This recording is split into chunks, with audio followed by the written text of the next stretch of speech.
శ్రీ సద్గురు చరణారవిందాభ్యాం నమః. ఓం శ్రీ గణేశ శారదా సద్గురు మంగళమూర్తిభ్యో నమః. ఓం నమో భగవతే వేదవ్యాసాయ నమః. ఓం నమః ప్రణవార్థాయ శుద్ధ జ్ఞానైకమూర్తయే నిర్మలాయ ప్రశాంతాయ దక్షిణామూర్తయే నమః. ఓం ఈశ్వరో గురురాత్మేతి మూర్తిభేద విభాగినే వ్యోమవద్వ్యాప్తదేహాయ దక్షిణామూర్తయే నమః. శ్రీ గురుగీత ప్రథమోధ్యాయము. అయితే ఎవరైతే ఓ కరుణాసాగర దీనబంధో స్వామి ఇదిగో ఇవే నా నమస్కారాలు అని ఎవరైతే వైరాగ్యముతో భక్తితో కూడి అనన్యమైన శరణ్య భావంతో ఎవరైతే ఆశ్రయిస్తారో, నేను దీనుడిని నన్ను ఉద్ధరించండి అని ఎవడు ఆశ్రయిస్తాడో ఆ ఆశ్రయించినటువంటి వానికి మరి వాని యొక్క భక్తి విశేషము చేత ఏమి కలుగుతుంది? ఆత్మానాత్మ వివేకము అనేది కలుగుతుంది. ఈ ఆత్మానాత్మ వివేకము అనేది అంటే స్థిరమైనది ఇది, స్థిరము కానిది ఇది. ఆత్మ పరమాత్మ తత్వము ఏ యొక్క దేహాంతర్గతంగా ఉన్నటువంటి చైతన్య రూపంలో ఉన్న ఆత్మ ఏదైతే ఉన్నదో అది సత్యమైనది. అది కుండలో ఆకాశంలాగానే శరీరం పోయినా కూడా అది ఆత్మస్వరూపము సర్వాత్మలాగానే ఉంటుంది. సర్వాత్మలాగానే ఉంటుంది. కుండ పగిలిపోతే కుండ పోతుందే కానీ కుండలో ఉన్న ఆకాశం ఎక్కడికి పరిగెడుతుంది? అది ఎప్పుడూ అక్కడే ఉంటుంది. అలాగే ఈ ఆత్మస్వరూపం కూడా శరీరం పోతే మరొక శరీరం వస్తుందేమో కానీ ఈ ఆత్మ అనేది అలాగే ఉంటుంది.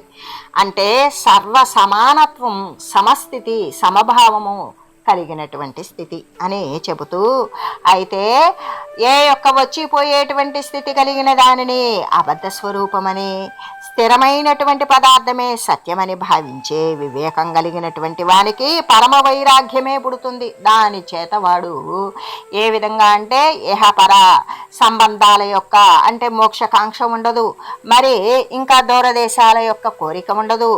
ఈ యొక్క దృశ్యమాన జగత్తునందు ఎక్కడికి వెళ్ళినా ఏమి చేసినా ఈ ఇంద్రియాలతో కూడుకున్నటువంటి ఈ దేహాలే కాబట్టి వచ్చిపోయే స్థితి కలిగిలేవి. ఇది కాదు అని దాని యందు విరక్తి ఎలా ఉంటుంది అంటే, మనం నిరంతరం వదలబడినటువంటి మలిన పదార్థాలను, విసర్జింపబడిన మలిన పదార్థాలను ఏ విధంగా అసహ్యించుకుంటూ యావగించుకుంటూ ఉంటామో అటువంటి భావన కలిగి ఉండటమే నిజమైనటువంటి విరక్తత. దేని యందు? తన శరీరమునందు. అటువంటి విరక్తి వచ్చింది అని ఏదైనా ముందేసుకొని చావడము అనేటువంటిది ఉంటుందా? అది కాదు. అది సంకుచితమైనటువంటి అర్థం. అంటే దీని యందు ఉంటూ కూడా ఇది పోకమునిపే, ఈ దేహం పతనం కాకమునిపే తన స్థానాన్ని తను సందర్శించగలిగినటువంటి ఆ యొక్క వివేకం ద్వారా తన యొక్క సాధన ప్రయుక్తులతో కూడుకొని జ్ఞానాన్ని సముపార్జించుకొని భగవంత్ స్వరూపమైనటువంటి గురు స్వరూపాన్ని ఆశ్రయించి తన తత్వాన్ని తాను తెలిసి తన యందు తను నిక్షిప్తమై ఉండేటువంటి స్థితిని పొందడమే నిజమైనటువంటి దృశ్యమాన జగత్తు పట్ల వాడికి కలిగినటువంటి వైరాగ్య భావన. అంతేగాని సంకుచితమైనటువంటి అర్థాలను తీసుకునేటువంటిదైతే కానే కాదు. అటువంటి అయితే ఆత్మ అనేటువంటిది సత్య వస్తువు, దేహేంద్రియ సంఘాతముతో కూడుకున్నటువంటిది. ఇదంతా దృశ్యమాన జగత్తంతా కూడా వచ్చిపోయేటువంటిది. అంటే ఈ దేహం ద్వారా, దేహాంతర్గతమైనటువంటి చైతన్యం ద్వారా మనం దృశ్యాన్ని గుర్తిస్తే దృశ్యం ఉన్నది. అదే దేహపతనం తర్వాత ఈ దేహమే తెలియనప్పుడు, వానికి దేహాన్నే వదిలేసినప్పుడు ఈ దృశ్యమాన ప్రపంచాన్ని గురించి గుర్తించేటువంటి జ్ఞానం ఉంటుందా?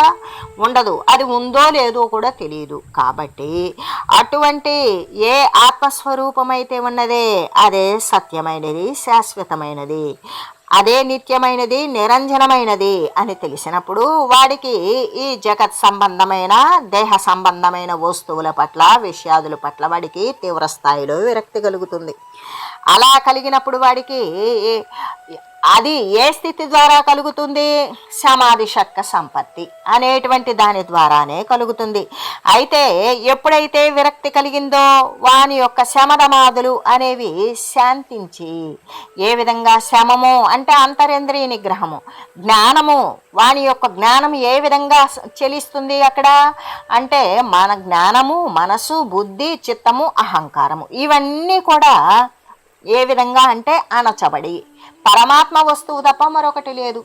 అని వాటికంతటికే వాటిని అణచబడినటువంటి జ్ఞానం ఈ అంతఃకరణ చతుష్టయాన్ని అణిచివేసి ఆ జ్ఞానం ఉన్నతంగా ఊర్ధ్వంగా పరమాత్మ సత్తా వైపే పయనించేదానికి చూసేటువంటిదే శమము. దాని ద్వారా ఎటువంటి దేహ సంబంధమైనటువంటి సమస్యలు రావు. అంతేకాదు ఇక్కడ ధమము, ఏ ధమము అన్నప్పుడు ఇప్పుడు సమాధి షట్క సంపత్తి అంటే శమము మొదలైనటువంటి 6 రకాలైనటువంటి సంపదలు. ఏ తత్వాన్ని అయితే మనం ఏ వస్తువునైతే కొనాలి అనుకుంటామో తత్సంబంధమైనటువంటి మూల్యాన్ని చెల్లించాలి. అలాగే భగవతత్వాన్ని మనం పొందాలి అనుకున్నప్పుడు దానికి తగినటువంటి మూల్యం ఏంటి అంటే ఈ సమాధి షట్క సంపత్తే మనం మూల్యంగా చెల్లించాలి.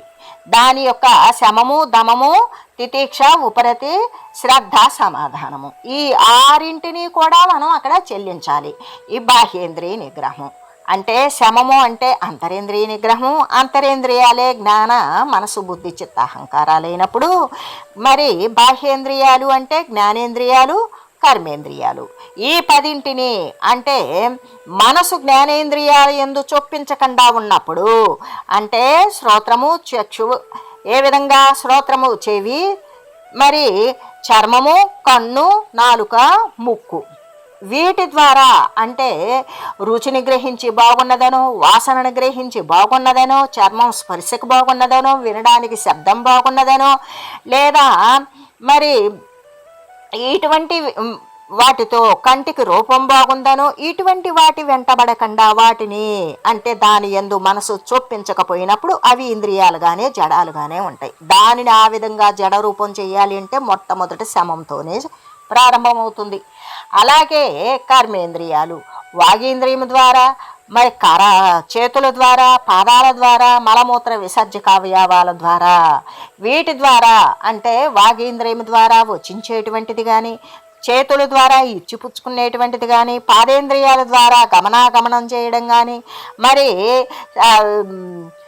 ఉపస్థ ద్వారా ఆనంద ఇంద్రియాలను అనుభవించడం కానీ, మరి వీటి ద్వారా అంటే పాయువు ద్వారా మల విసర్జన అనేటువంటిది చేయడం కానీ, ఇటువంటి విషయాలన్నీ కూడా మనసు యొక్క, చిత్తం యొక్క, అహంకారం యొక్క, బుద్ధి యొక్క ప్రేరణ లేకపోతే ఇవి జరుగుతాయా? జరగవు. అట్లాగే ఎల్లప్పుడూ కూడా పోని బుద్ధిని, మనసుని, అంతఃకరణాన్ని ఎలా అణచాలి? వాటిని అణచనవసరం లేదు. వాని చరించే మార్గాన్ని నియంత్రించి వాటిని మరో మార్గంలో చేరింపజేయడమే. ఆ మరో మార్గమే దైవిక మార్గం. ఆ విధంగా ఈ శమాన్ని శమదమాదులు అనేటువంటి దానితో కూడుకొని ఏ విధంగా అంటే శమము మొదలైనటువంటి సంపద, శమము, దమము, తితీక్ష, ఈ విధంగా బాహ్యేంద్రియ, కర్మేంద్రియ, అంతరేంద్రియాలు అన్నీ కూడా అణచబడినప్పుడు ఏ విధంగా తీవ్రమైనటువంటి ఇష్టం కలుగుతుంది, కోరిక కలుగుతుంది. ఏ పరమాత్మ స్వరూపమైతే ఉన్నదో దానిని నేను చేరవలే అనేటువంటి తీవ్రమైనటువంటి ఇచ్చ ద్వారా పరమాత్మకు స్వరూపమైనటువంటి శ్రీ సద్గురుమూర్తిని శరణు వేడతాడు. ఏమని? అన్యదా శరణం నాస్తి త్వమేవ శరణం మమ, నీవు తప్ప నాకు ఇంకెవ్వరు లేరు. నువ్వు నీట ముంచుతావో పాల ముంచుతావో నీ ఇష్టం, నేనైతే నేను నీ పాదాలే నమ్మి ఉన్నాను. మీరు ఏ విధంగానైనా చేయండి, నాకు జ్ఞానోపదేశం చేసి జ్ఞాన మార్గాన పయనింపజేయండి అని వాడు ఎప్పుడైతే శ్రీ సద్గురువునికి సమాశ్రయణానికి ఎప్పుడైతే ఆశ్రితునిగా వాడు పాదాలు పట్టుకుంటాడో అటువంటి తీవ్రమైన ఇచ్చ ద్వారా ఉపరతి, అప్పుడు వాడికి ఈ రమం యతీతి రామ, రామ అనేటువంటి శబ్దానికి తన యందు తాను రమించగలిగినటువంటి స్థితి. అందుకే భౌతికమైనటువంటి రాముణ్ణి కూడా, దశరథాత్మజుణ్ణి కూడా ఏ విధంగా అంటే తన యొక్క భార్య కలయికతోటి 1-2 సంవత్సరాలే ఉన్నాడు కానీ ఆయన దీర్ఘకాలం కూడా చివరి వరకు కూడా భార్య వియోగం చేతనే లేదా భార్య యొక్క కలయికతో ఉన్నా కూడా ఆమెతో ఎటువంటి కాముకమైనటువంటి క్రియలు లేకుండా ఎల్లప్పుడూ తన యందు తాను రమించగలిగినటువంటి స్థితి, ఆత్మ సంస్కార స్థితి ముందరగానే శ్రీ వశిష్ఠుల ద్వారా అటువంటి జ్ఞాన ప్రయోగం చేసి ఆ జ్ఞానమునందు విజ్ఞానమయంగా తనను తాను మలుచుకొని తను ఆ ఆత్మయందు రమించేటువంటి స్థితి కలిగి ఉన్నవాడు. కాబట్టి ముందు రోజు రాత్రి తండ్రి చెప్పినటువంటిది తెల్లారితే నీకు అభిషేకం అని చెప్పి తెల్లవారిన తర్వాత అడవులకు బొమ్మంటే దీనిని కూడా సమస్థితిలో తీసుకొని పినతల్లి యొక్క కోరికతో వివాహమైనటువంటి స్త్రీతో తన భార్యతో కలిసి ఉండి కూడా ఆమెతో తన తల్లికి ఇచ్చిన మాటకు కట్టుబడి మళ్ళీ వచ్చినాక మరి భార్య గర్భవతి అని తెలుసుకుని కూడా తన యొక్క ప్రజావాక్కులకి మళ్ళీ తల ఉంచి భార్యను మళ్ళీ కూడా అడవికి పంపి ఈ విధంగా తన భార్యకు దూరంగా ఉండి తను దేని యందు రతి చెందాడు, తను దేనిని రమించాడు, ధర్మమునందు ధర్మ నిరతియందు శాస్త్రానువాక్యమునందు దీని యందే రమించాడు. కాబట్టే ఆ రాముడు ఇప్పటికే కాదు మరి ఎప్పటికీ కూడా సూర్యచంద్రుడు అనేటువంటి వారు లేకపోయినా గతులు తప్పినా శ్రీరామత్వం అనేటువంటిది శాశ్వతమైనటువంటిది సుఖప్రదం అని తెలియజేస్తూ, అలా అంటే బ్రహ్మ సామీప్యమునందు రతి అంటే ఆనందాన్ని పొందేవాడు. బ్రహ్మ సామీప్యాన్ని పరబ్రహ్మతత్వాన్ని పొందేటువంటి దాని యందు ఇష్టత కలిగిన వాడే ఆ ఉపరతి తత్వం. అంటే ఆ సంయోగం పరమాత్మ యందు లీనమయ్యేటువంటి స్థితిని సాధించేటువంటి వాడే ఉపరతి. తర్వాత వాని యొక్క విషయం ఏ విధంగా ఉంటుంది అంటే శ్రద్ధ కలుగుతుంది. నాకు కలిగినటువంటి విజ్ఞానమయమైనటువంటి విషయాదులు సత్యమేనా అని అప్పుడు మళ్ళీ కూడా పునరాలోచన చేస్తాడు. తను చదివిన శాస్త్రమునందు, తన గురువులు బోధించిన దాని యందు, వాడు అనుసరించినటువంటి అనుభవ జ్ఞానమునందు ఈ మూడింటి యందు ఏకభావమే ఉన్నదా? ఈ ఏకభావం అయితే వాని యొక్క శ్రద్ధ అనేటువంటిది కలిగి ఆ శ్రద్ధ ద్వారా వాని యొక్క మనసు సమాధాన పడిపోతుంది. ఎప్పుడైతే సమాధాన పడిపోయిందో వాడు ఇక మోక్షం చెందాలి అనేటువంటి కోరికతోనే కలిగి ఉంటాడు. ఆ మోక్షం చెందాలి అనే జ్ఞానమే ఈ యొక్క వేదాంత శాస్త్ర విచారణ తత్వజ్ఞానము కలిగినటువంటి వాడు అప్పుడు శాస్త్రానుసారంగా గురువులను సందర్శిస్తాడు. అనిత్యమైన శరీరాన్ని వదిలేస్తాడు, అనిత్యమైన జగత్తును వదిలివేస్తాడు. స్థిరతత్వాన్ని బోధించేటువంటి స్థిరస్వరూపుడు శ్రీ సద్గురు స్వామినే మరి అంటి ఉంటాడు. ఆయన బోధించిన విషయాన్నే అనుసరిస్తాడు. తన యొక్క మనసు ఎల్లవేళలా పరమాత్మ యందే అనుగమింపజేస్తాడు. అటువంటి సమాధి షట్క సంపన్నుడు అయినటువంటి ఆ యొక్క సాధకుడు తత్వజ్ఞానము కలిగినటువంటి ప్రజ్ఞాన నేత్రుడు. ఇక్కడ ప్రజ్ఞాన నేత్రుడు అంటే స్వరూపము అనేటువంటిది తనకు తెలుసు. తాను ఆ స్వరూపము అయ్యలేడే కానీ తన యొక్క స్వరూపము ఈ జగత్ సంబంధమైన దృశ్యమైన స్వరూపము నేను కాను. నా స్వరూపం ఏంటి అంటే పరబ్రహ్మ వస్తువు ఏదైతే ఉన్నదో అదే నా స్వరూపము అనే స్వరూప జ్ఞానము కలిగినటువంటి శాశ్వతమైనటువంటి సత్యము అది, ఇది కాదు అనే ప్రజ్ఞానమైనటువంటి నేత్రం కలిగి ఉంటాడు. ఆ కలిగినటువంటి వాడు ఏం చేస్తాడు? అప్పుడు శ్రీ గురు పరబ్రహ్మ స్వరూపాన్ని అపరోక్షంగా చూస్తాడు. అంటే ఆ పరబ్రహ్మతత్వము తానే అయినప్పుడు ఈ గురుతత్వము శ్రీ గురుతత్వము బోధించేటువంటిది ఏంటి? సర్వవ్యాపకమైనటువంటి పరమాత్మ వస్తువు కంటే భిన్నమైనది ఒక్కటి కూడా లేదు. పరమాణువులలో సహస్రాంశం కూడా మరొకటి లేదు. అసలు ఏమీ లేదు, సర్వం పరమాత్మమయం. ఆ సర్వము పరమాత్మే నిండి ఉన్నప్పుడు నేను పరమాత్మనే. పరమాత్మతత్వాన్ని బోధించే గురు పరమాత్మ కూడా పరమాత్మ స్వరూపమే అని అప్పుడు తను గురువు పరమాత్మ తత్వం అంతా కూడా అపరోక్షమే. అంటే ఏ సర్వవ్యాపకమైనటువంటి పరమాత్మ స్వరూపం అయితే ఉన్నదో అది నాకంటే భిన్నంగా లేదు అని తన యందే తాను అపరోక్ష, తనకంటే భిన్నమైన వస్తువును చూడడు. తను ఎందుకు అంటే పరమాత్మ కంటే తను తద్భిన్నమైనటువంటి వస్తువు తాను కాదు. తనే పరమాత్మ అయినప్పుడు పరమాత్మ తత్వాన్ని బోధించి పరమాత్మ తత్వాన్ని పొందింపజేసినటువంటి స్థితి కలిగిన వాడు శ్రీ గురు పరమాత్మ కూడా పరమాత్మ తత్వమే అని అక్కడ పరమాత్మని అపరోక్షంగా అంటే ఇతరమైనది కాకుండా తనే అయినట్లుగా చూస్తాడు. వాని జన్మము అలా చూడగలిగినటువంటి వాని జన్మము ధన్యము అనేటువంటిది. ఇప్పుడు అపరోక్ష జ్ఞానము కలిగినటువంటి వాడికి వాని జన్మము ధన్యము అంటే ఇంకా మనం చెప్పనవసరం లేదు. ధన్యము అంటే మరి ఇంకక్కడ ఏమీ లేదు. వాడు ఏ సర్వవ్యాపకమైన శాశ్వత తత్వమునందుందో దాని యందు స్థిరముగా అంటి ఉన్నాడు. ఇంకా దానిని గురించి మళ్ళీ ఒక పదము అనేటువంటిది ధన్యత అనేటువంటి దానిని గురించి చెప్పనవసరం లేదు. కానీ అయితే అటువంటి వాడు నిత్యమైన ఆనంద పదవినందే ఉంటూ ఉన్నాడు. అక్కడ ఏముంటుంది? సత్తు ఆనందమే, చిత్తు ఆనందమే, సర్వము ఆనంద స్వరూపమే. అంటే సర్వం బ్రహ్మానందం. అటువంటి బ్రహ్మానంద స్వరూపము అనే పదవి యందు, అక్కడ పదవి అని చెప్పడానికి కూడా ఏదో చెప్పడానికి కొన్ని బోధనా సౌకర్యం కోసం కొన్ని పదాలను ఎరుకొచ్చుకున్నామే కానీ అటువంటి శాశ్వతమైనటువంటి విషయాల యందు, నిరపేక్షమైనటువంటి నిరతిశయానందమైనటువంటి విషయాల యందు ఈ పదాలు అనేటువంటిది అవసరార్థం కోసమే అని చెబుతూ, అంతేకాదు అట్లా కాకుండా వివేక జ్ఞానము లేక అజ్ఞాన కుహరంలో బడి కొట్టుకునేటువంటి భాగ్యం లేని మందులు కూడా, అంటే ఏ విధంగా ఉంటారు కొంతమంది? ఈ విధంగా చాలామంది విషయాలు గురువును ఆశ్రయించి పరబ్రహ్మతత్వాన్ని తెలుసుకొని ఆ మార్గమునందు పయనించి తాను కూడా తద్రూపం చెందినటువంటి వారి యొక్క జీవితం ధన్యము. వారు నిత్యమైన ఆనంద పదవి ఎందే స్థిరపడి ఉన్నారు అని చెబుతూ, అలా కాకుండా ఉండేటువంటి వారు వివేక జ్ఞానము లేక, ఎటువంటి వివేకము, సత్యమైనదేది అసత్యమైనదేది అనేటువంటి విషయాన్ని కూడా తెలుసుకోలేకపోవడం ద్వారా, అంటే సత్యమయ్యి రూపనామక్రియలతో కనపడే ఈ దేహేంద్రియాదులే సత్యము అని భావించినప్పుడు తత్సంబంధమైనటువంటి జగత్తులో ఉన్నటువంటి ప్రతి వస్తువునందు కూడా అజ్ఞానము చేత మోహము అనేది వ్యాపించి వాడు అజ్ఞానము అనే దానిలో గర్తము, గుంటలో, కుహరంలో పడిపోతున్నాడు.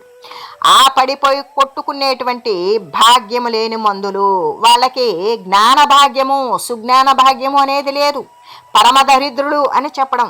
అటువంటి మందులు అంటే మందత్వంతో కూడుకున్నటువంటి వారు.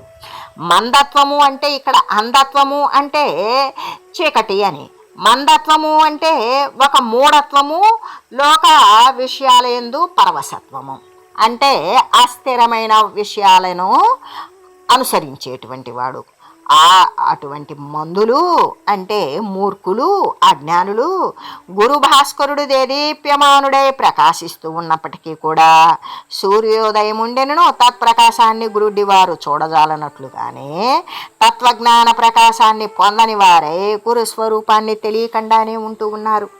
ఏ విధంగా అంటే ఇట్లా వివేక జ్ఞానము లేకుండా అస్థిర పదార్థాల యందు అంటి ఉన్నటువంటి వారు ఆ జ్ఞానము చీకటి అనే నూతులలో పడి కొట్టుకుంటూ ఎటువంటి జ్ఞాన భాగ్యము, సుజ్ఞాన భాగ్యము, ఆత్మజ్ఞాన భాగ్యము అనేది లేని దరిద్రుడు. ఇక్కడ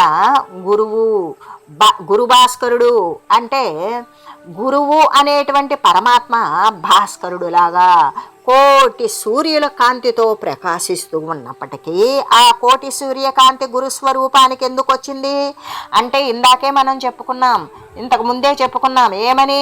గురువు అంటే గు అంటే రు అంటే గురు అంటే గు అంటే నిర్గుణత్వము, రు అంటే నిరూపుడే, రూపం లేనివాడే, రూపరహితత్వము, నిర్గుణతత్వము అంటే గుణాతీత స్థితి. ఈ రెండు కలిసినదే గురు అనే వచనానికి అర్థాన్ని గురించి మనం వివరించుకున్నాం కదా ముందుగా. అలాగే అటువంటి గురు భాస్కరుడు ఆ నిర్గుణత్వ రూపాతీతమైనటువంటి స్థితి కలిగిన కోటి సూర్యకాంతులతో ప్రకాశిస్తూ ఉన్నా కూడా ఆ కాంతిని, ఆ తేజస్సుని చూడగలిగినటువంటి చూపు ఈ మందభాగ్యులకు ఉండదు. లేని కారణం చేత అక్కడ అంత ప్రకాశమానంగా ప్రకాశిస్తూ ఉన్నా కూడా చూడలేరు. ఎందుకు? వాని యొక్క అజ్ఞానం వాడి కళ్ళకు మందగిస్తుంది. ఆ విధంగా ఎలాగంటే పూర్తిగా సూర్యోదయమై ఎండ, వేడిమి, వెలుగు అన్నీ కూడా ప్రకాశమానంగా ఉన్నా కూడా గుడ్డివాడు సూర్యుడిని ఎట్లా చూడలేడు, అలాగే తత్వజ్ఞాన ప్రకాశాన్ని పొందలేరు మందభాగ్యులు.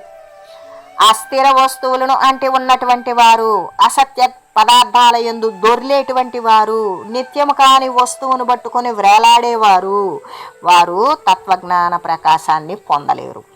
అందుకే ఆ సూర్యప్రకాశంలాగా ఉన్నటువంటి గురు భాస్కరుణ్ణి వారు పొందలేరు, చూడలేరు. అలా పొందని వారే గురు స్వరూపాన్ని ఏమాత్రము కూడా తెలియకుండానే ఉంటారు. అని చెబుతూ, గురుతత్వాన్ని తెలియలేదు అంటే వాడు అనేకమైనటువంటి మళ్ళీ అంటే ఆ గురుతత్వాన్ని తెలిసేదాకా కూడా, ఆ తెలిసేటువంటి అవకాశం ఏర్పడేదాకా వీడు మళ్ళీ కూడా అనేక శరీరాలు, అనేక యోనులు యందు పుడుతూ చస్తూ ఈ పుట్టి చచ్చే మధ్యలో ఉన్నటువంటి స్థితులు క్లేశాలతో, ఇబ్బందులతో, ఇరుకులతో, బాధలతో, అవమానాలతో, తిరస్కారాలతో, ఇటువంటి సుఖాన్ని ఆశించి దుఃఖాన్నే పొందుతూ ఉన్నటువంటి ఈ యొక్క జీవుల యొక్క నరకము, నరాన్ ఆక్రందయతీతి నరకం, అటువంటి నూతులలో పడి అవస్థ పడుతూ ఉంటారు ఈ మందభాగ్యులైనటువంటి అజ్ఞాన విషయం కూడుకున్నటువంటి వారు అని తెలియజేస్తూ, అయితే అంటే తప్పనిసరిగా ప్రతి ఒక్కరూ కూడా ఈ సత్య విషయాన్ని, అసత్య విషయాన్ని తెలియలేని కారణం చేత ప్రతి ఒక్కరూ కూడా మళ్ళీ కూడా పునరావృతమైనటువంటి శరీరాలు తీసుకుంటూ వదులుతూ ఉండేటువంటి ఈ సంసార బంధాన్ని నశింపజేసుకోవాలి అంటే శ్రీ సద్గురు మూర్తి మాత్రమే ఆశ్రయ వస్తువు అని చెబుతూ, శ్రీ గురుదేవుని యొక్క స్వరూపాన్ని గాంచడం కోసం మహాపుణ్యాలు చేయాలి అనేటువంటి ఆత్మ సంస్కారం ఉండాలి అనేటువంటి విషయాన్ని గురించి చెబుతూ, అంతేకాదు శ్రీ గురువు యొక్క దర్శనం మహాభాగ్యమని, అంతకంటే మరొకటి 3 లోకాల్లో కూడా లేదు అని తెలియజేస్తూ, ఓం మంగళం శ్రీ గురుదేవాయ మహనీయ గుణాత్మనే సర్వలోక శరణ్యాయ సాధురూపాయ మంగళం. ఓం లోక సమస్త సుఖినో భవంతు. ఓం శ్రీ సద్గురు పరబ్రహ్మార్పణమస్తు. ఓం తత్సత్.